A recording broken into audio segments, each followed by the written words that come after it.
By 2011, this Hollywood icon had been in the movie business for roughly 30 years and was commanding a jaw-dropping net worth of over $150 million. Within the next decade, his wallet will slim down to just between $25 and $37 million.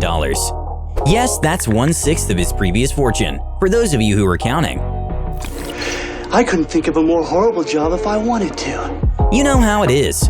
Buying a non-refundable dinosaur skull from Mongolia, investing in a couple of castles, purchasing a private island here and there, stir in some unforeseen serious legal trouble like $14 million owed to the Internal Revenue Service, and you'll get just another day in the life of Nicolas Cage, the king of eccentricity and unconventional movie roles, a living meme lord. Today at Rumour Juice, we will inspect Cage's out-of-this-world financial habits, so subscribe to our YouTube channel and stay tuned.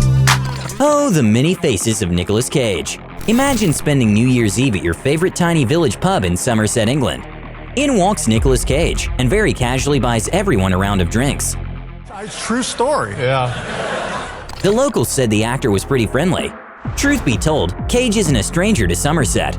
The self-confessed Anglophile has owned Midford Castle in the countryside since 2007, which is a logical thing to do. If you admire a certain country, why not buy a $10 million castle there? Or if your grandmother was German, why not celebrate your roots and purchase yet another medieval castle, this time in Germany? In 2009, though, Cage sold his luxurious German property for $2.5 million.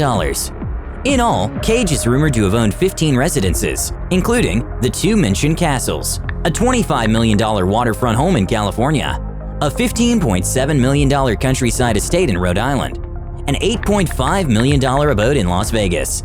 For about $3.5 million, Cage purchased the infamous LaLaurie Mansion in New Orleans, known as America's most haunted house.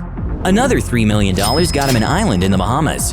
One might ask, when did the wheels come off the Cage wagon? Where does that uncontrollable urge to spend come from?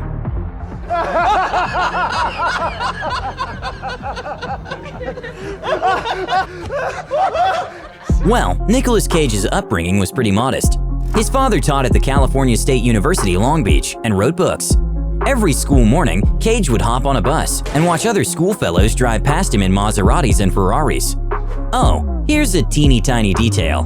Nicolas Cage was born Nicolas Coppola. He is the nephew of none other than Francis Ford Coppola, one of the greatest filmmakers of all time. When Nicolas Cage started making it in Hollywood, he changed his last name to Cage to avoid any unwanted insinuations of nepotism.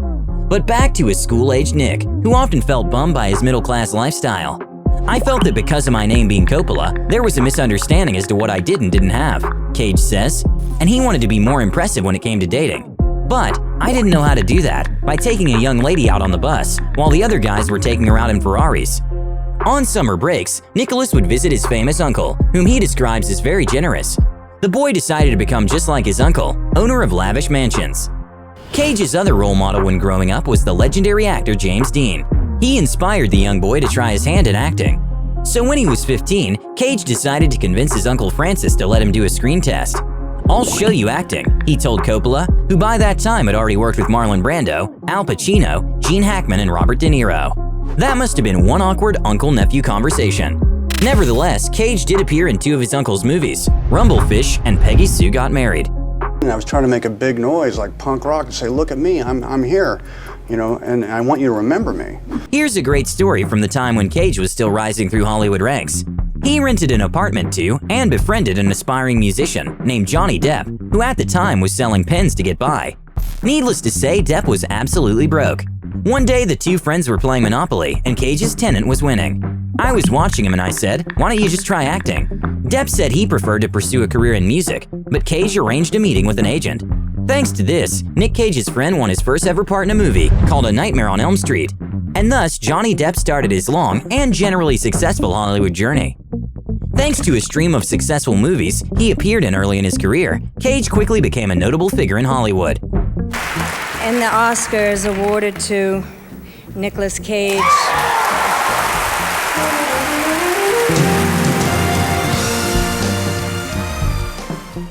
Up to the point where he wouldn't agree to raise a finger for a movie if his fee was anything less than $20 million. In 2009 alone, he made $40 million and earned a spot in Forbes' list of highest paid actors. When you can afford spending several million on a nice crib, you surely can afford to make some eyebrow-raising quotes on talk shows. For instance, Cage caused quite a stir when he revealed he only eats animals that made in a dignified manner, which means yes to fish and fowl, but no to pigs. Now you know. And so, life was peachy for Nick Cage. He spent money left and right. He owned a Gulfstream jet, a flotilla of yachts, an entire 22-car park that included 9 Rolls-Royces. The actor spent millions and millions of dollars on jewelry, artwork, and exotic items. A collection of shrunken pygmy heads? Sure, why not? A $450,000 Lamborghini? Previously owned by the late Shah of Iran? Sounds great. A fan of comic book superheroes, Cage named his second son Kal-El, which is Superman's birth name, and bought the first Superman comic for $150,000. Then the comic was stolen, but Cage got it back and sold it for $2 million. He even got himself a dinosaur skull for $276,000. Rumor has it that he outbid another Hollywood A-lister, Leonardo DiCaprio, on that one. The skull, however, didn't stay long in Cage's hands. I bought it at a legitimate auction and found out it was abducted from Mongolia illegally, Cage explained in an interview. And then I had to give it back. Of course, it should be awarded to its country of origin, but who knew? Plus, I never got my money back, so that stank. Of course, Cage's spending habits eventually drew the attention of the Internal Revenue Service that sued him for unpaid federal taxes. Cage briefly engaged in a legal back and forth with his business manager, accusing him of negligence, fraud, and placing Cage in a risky state by not paying taxes when they were due. And I was having like a panic attack. The manager argued that he did warn the actor not to spend money beyond his means. In 2012, Cage admitted to owing around $14 million in tax payments. That's why he had to put some of his most expensive purchases back on the market. In a 2018 interview, Cage let it slip that he lived in Las Vegas because Nevada doesn't have any state tax, which is really helpful. Does he ever regret spending so much money on luxury goods? You have good investments and bad investments, Cage says. The good investments came from personal interest and my honest enjoyment of the history. And speaking of personal interests, Cage's first wife, actress Patricia Arquette, may have sparked his obsession with going on difficult and often expensive quests. Before she agreed to become his wife, Arquette sent Cage on a scavenger hunt for a list of rare items, such as a wedding dress from a specific tribe of Southeast Asia, a black orchid, and the autograph of famously reclusive author J.D. Salinger. In a similar manner, Cage went on his Holy Grail quest to satisfy his interest in mythology. The national treasure-like adventure is like building a personal library, Cage says. You read a book, and in it there's a reference to another book, and then you buy that book, and then you attach the references. For me, it was all about where was the Grail? Was it here? Was it there? And while on those expeditions, Cage started loading up on real estate. We already know where this led him. Something I really didn't expect. In the past decade, Cage gained a certain level of notoriety among fans and critics for taking up very unconventional roles. From a certain point, his filmography starts to look patchy. Is it because the actor readily accepts any jobs that come his way to earn money? Well, yes and no. According to Cage himself, money is a factor, and he doesn't shy away from this truth. Actually, the actor is pretty open about his past financial disasters. It's no secret that mistakes have been made in my past that I've had to try to correct. Financial mistakes happened with the real estate implosion that occurred, in which the lion's share of everything I had earned was pretty much eradicated. The eccentric 56-year-old actor also admits that not all of the movies he's been in are that good. What matters to him, aside from the financial factor, is that he keeps himself busy. He says work makes him a better man, brings structure in his life, and prevents him from making mistakes in his personal life. And finally, Cage wants us moviegoers to be happy. I still have to feel that whether or not the movie around me entirely works, I'll be able to deliver something and be fun to watch. At the end of the day, Nick Cage is just another human being who walks into a small local pub, buys everyone drinks, and happily agrees to take photos with fans. He's a guy who tries to make the world a better place through charity. After all, he's known as one of the most generous stars in Hollywood. Any chance I can to give things back, I will. He donated $2 million to help Amnesty International rehabilitate children who were forced to fight in conflicts around the world. He has also donated $1 million to those affected by Hurricane Katrina.